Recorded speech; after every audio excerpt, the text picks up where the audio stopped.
ये बिल्कुल नाजायज है, गलत है और केंद्र सरकार की आदिवासी बाहुल्य इलाकों की जो विकास है उसको रोकने का एक काम है।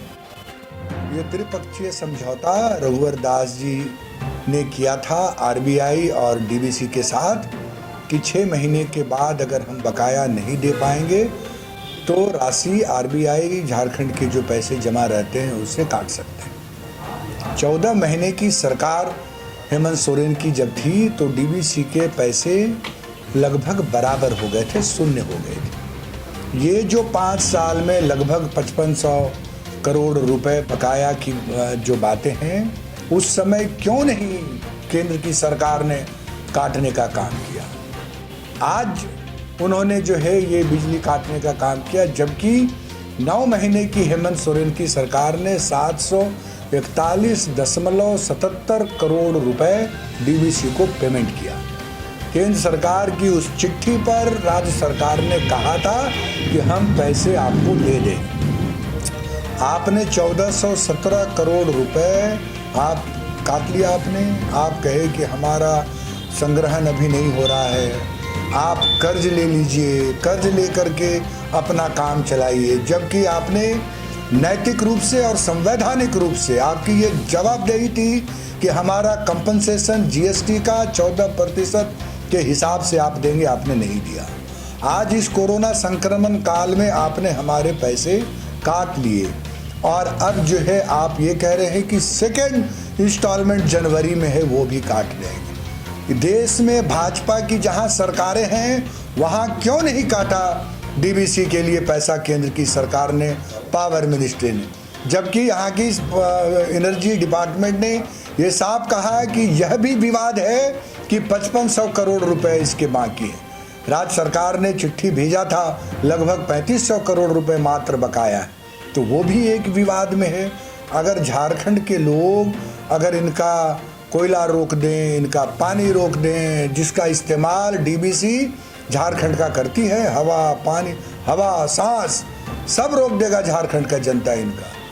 अगर यहाँ के आदिवासियों का पैसा आप बेईमानी करके लीजिएगा, डकैती करिएगा, पॉकेटमारी करिएगा, तो झारखंड की जनता भी, अब तो लोग ये टकराहट होगी केंद्र सरकार से। आपने जो काम किया है शायद 70 साल में कभी ऐसा नहीं हुआ होगा कि आप हमारे खाते से पैसा ले लिया आपने। अगर कोई सरकार इस तरह से आज तक अगर की हो तो उदाहरण बताए बीजेपी कि आज तक इस तरह की घटना नहीं हुई है। इसकी गूंज, इसकी धमक, इसकी लड़ाई दूर तक सुनाई देगी। ये बात केंद्र की सरकार भाजपा को समझ में आना चाहिए। केंद्र सरकार के इशारे पर झारखंड के खाते से आरबीआई ने जिस तरह से कटौती की है, ये काफी दुर्भाग्यपूर्ण है। अन्य राज्यों के बकाये झारखंड से ज्यादा हैं, पर उनसे कटौती नहीं की गई, झारखंड से ही की।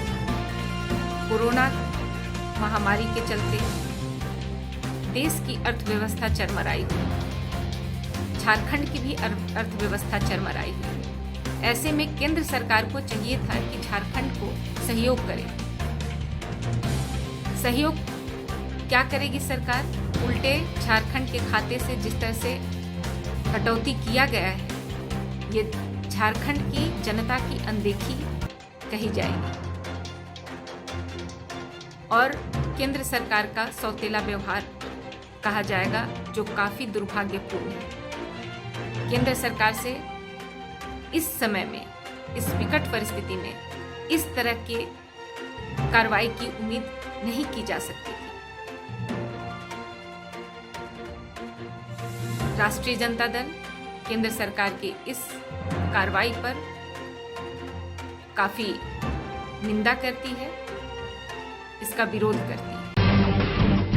जब टूटती है आस, जब थकती है सांस, जब रूठते हैं अपने, मुंह मोड़ता है जमाना, जब अंगड़ाई लेता है संकल्प, फिर बनती है कहानी, बनते हैं अनमिट निशान। देखिए मेरे साथ संघर्ष की दास्तान।